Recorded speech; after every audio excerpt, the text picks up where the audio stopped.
How you doing? I'm Mr. Rose, and today we're going to talk a little bit about two problems that I prepared, really some introduction stuff into an electric field. So you can see the question, the highlights here. We've got a charged sphere that's got a charge of negative 0.04 coulombs, and it's just floating in space. As you can see, we're looking up, it's floating in space because of this 800 volts per meter electric field. Now, you may or may not know an electric field that's measured in volts per meter. That's the same thing as being measured in Newton per coulomb, as I indicated here. We're really looking for two things. We're looking for the direction of the electric field, and we're looking for the mass of this floating object. So, a couple of things we can go. You can start first thinking, all right, well, for negative, the electric field, electric field is the direction that a positive test charge would flow. Let's just first start with the free body diagram, because we've done so much mechanics that the free body diagram is probably the way to go. And I've got some sphere, and I know it's acting in a gravitational field, which means it has to have some force due to gravity. It's all review. We know that. That's easy. Well, we also know that it's floating, and if it's floating, that means there has to be an equal and opposite force. Just like something sitting on a table, right? Something sitting on this table here, there's an mg pushing down. Well, it's technically floating, but there's a normal force holding it up.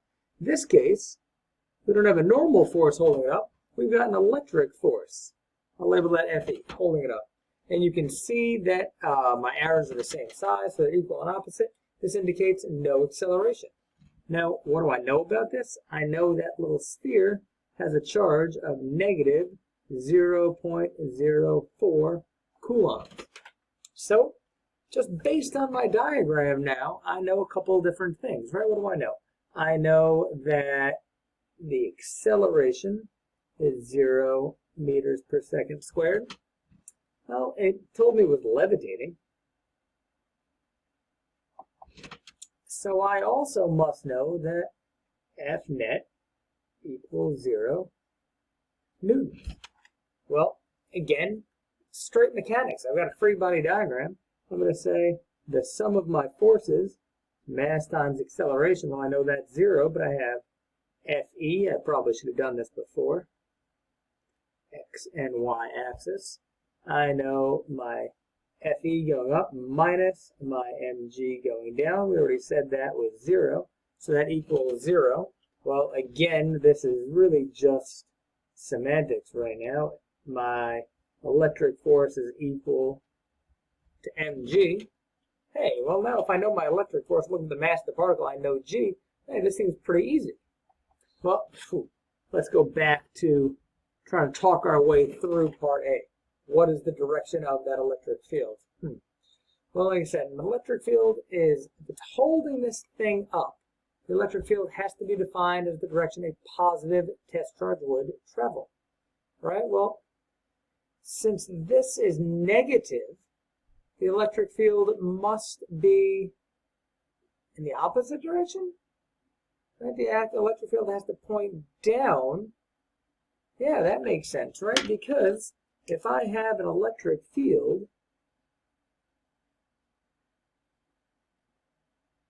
pointing in that direction, well, the direction a positive test charge would flow, I should label that as an electric field, my test charge would flow down, which means a negative charge would float up. Hey, that makes sense. This is a negative charge. So I would just say that my electric field is pointing down. Again, it has to be, well, I can give an example. We know this, not an example, an explanation. Because mg, the force of gravity, pulls the mass down, the electric field must hold it up. That makes some perfect sense. So my electric field is now down. If I only knew how to figure out this Fe, well, let's see. I remember Coulombs Law. Fe is kk. It's not going to help. But we also are able to derive a smaller Fe, and hopefully you remember this. my electric force is just my charge times my electric field. If I need to remember that, if I need proof on that, we know an electric field is just like the gravitational field, but electric field is KQQ over R. I'm sorry, electric field is KQ over R squared. Well, there's my other Q. So here I have a 1 over 4 pi epsilon naught, or a KQ over R squared, times an extra Q. That's the same thing. This is just Coulombs law, kind of condensed. Alrighty, well, let's see. How is this going to be helpful? Let's see. So then I can say Q times E equals mg. Oh, the 800 volts per meter. Look at that. What happens if you don't write down our known? I know an electric field. I know Q is equal to mg over E. Sorry, I'm just squeezing things into this paper here. So we've got an charge is equal to, oh, I'm not looking for charge. Silly Rose. I'm looking for mass. Mass is equal to QE over G.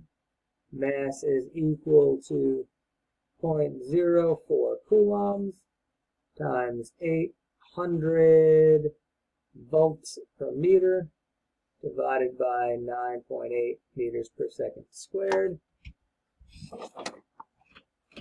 Little calculator magic here. Don't drop that negative. And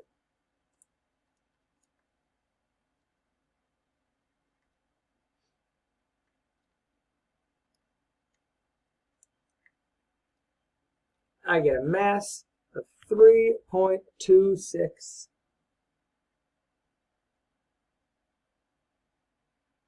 kilograms.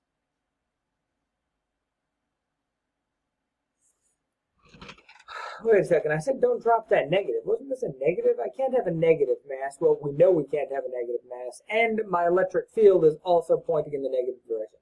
Negative there, or make them both positive, doesn't actually matter. Mass of my particle, 3.26 kilograms. The next one, I'm going to end that, but I decided not to. The next one is really just drawing an electric field. So I'm going to give you a second to read the problem. And maybe paused it and read the problem. So now, just here's my picture of 3 wires. So the wires are 3-dimensional. Ooh, that's kind of fun. These are just cross-sectional wires. Now, I'm telling you that they're negative. It says it right in the problem. And we want to draw an electric field based on these 3 wires, right? If there is an electric charge, there has to be an electric field. We're drawing electric field lines. So I'm going to take this, blow it up a little bit, try and put that one right there, put that one right there. That's close enough, I guess. All going to be negative, and again, we know that the electric field, by definition, is the direction a positive test charge would travel. So this is pretty simple. I've got field lines that are all coming in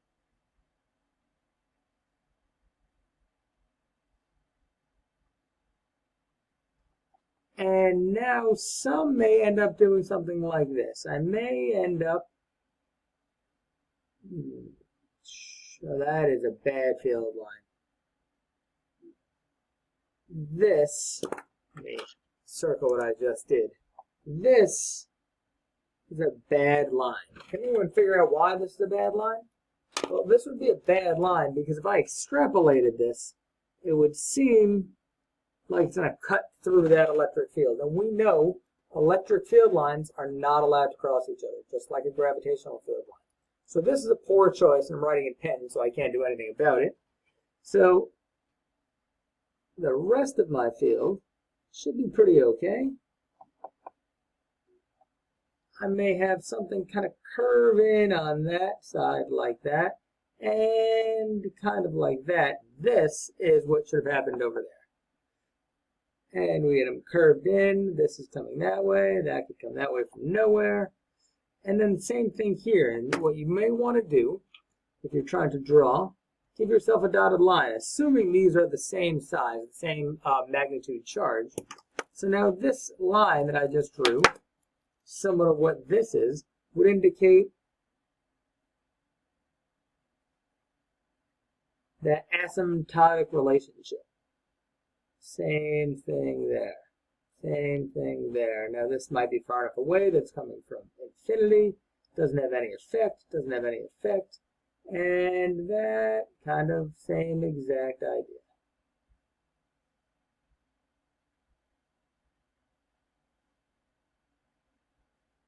So that's something that it may look like, minus this mistake here. Put that one there. And we're going to say I did that intentionally to show you that, again, different color, we can never have these electric field lines cross.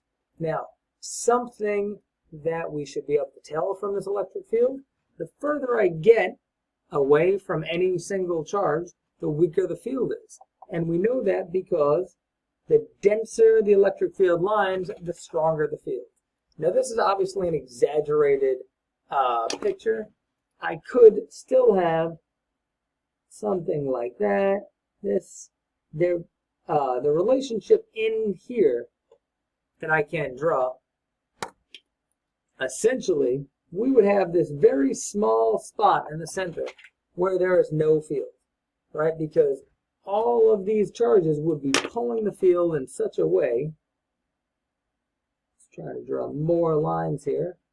And at some point, those are coming from somewhere over there. At some point, we've got these guys down here. And we'd have a similar relationship kind of over here, over here, over there. We would keep closing this space until we got to a very small space in the center where there'd be no electric field. So there is a possibility that there is some very minute space where there is no detectable field based on the orientation of your charges. That's all I have for you today. I hope this made some sense. Please feel free to like, comment, or subscribe. Make sure to smash that like button, as my AP students say now. And you'll see me next time.